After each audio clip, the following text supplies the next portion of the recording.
Greetings, my scattered sisters and brothers in the Lord. Trust you know the Lord is with you wherever you find yourself scattered today, and that you know that his presence with you is more than enough for whatever you might face today.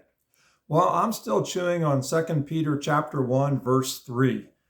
Here it is. His divine power has granted to us all things that pertain to life and godliness through the knowledge of him who called us to his own glory and excellence.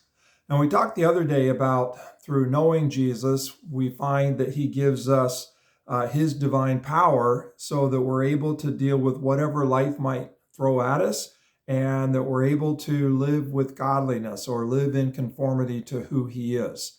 And so we focused on that and just the importance of knowing. But what I want to look at today is kind of the last phrase of the verse. So his divine power is granted to us all things that pertain to life and godliness through the knowledge of him who called us to his own glory and excellence, or some translations say the knowledge of him who called us by his own glory and excellence. And so just thinking about that, he calls us, the one who calls us to his own glory and excellence, calls us by his own glory and excellence. And the translations are divided on it.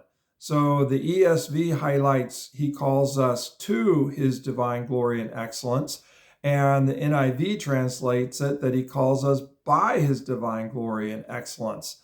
Or maybe I added that word divine in there. I guess I did. To his own glory and excellence, or by his own glory and excellence. So let's think about it both ways. Calls us by his own glory and excellence. That Jesus calls us because of who he is. He calls us by his glory, calls us by his excellence. And the word excellence here especially highlights his moral excellence, his integrity, his character, his caliber. And so because of who Jesus is, he calls us. He is just that kind of a person, that kind of a God who calls us because of his own holy character. His own righteousness is why he does it. And you can think about it in terms of just the righteousness of God across the pages of Scripture.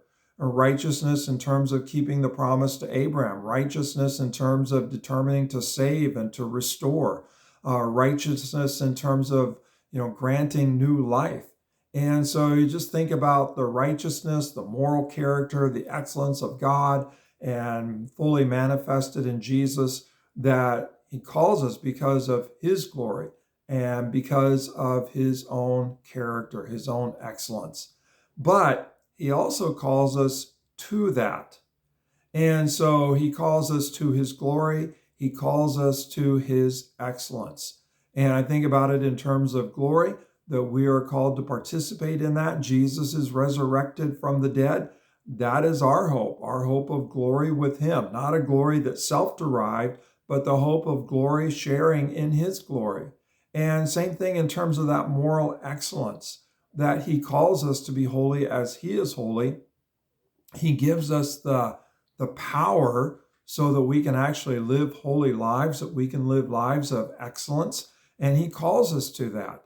And that's part of his righteousness is not just to forgive us, but it's to transform us, to save us so that we can truly reflect his image, his character to one another and out into the world.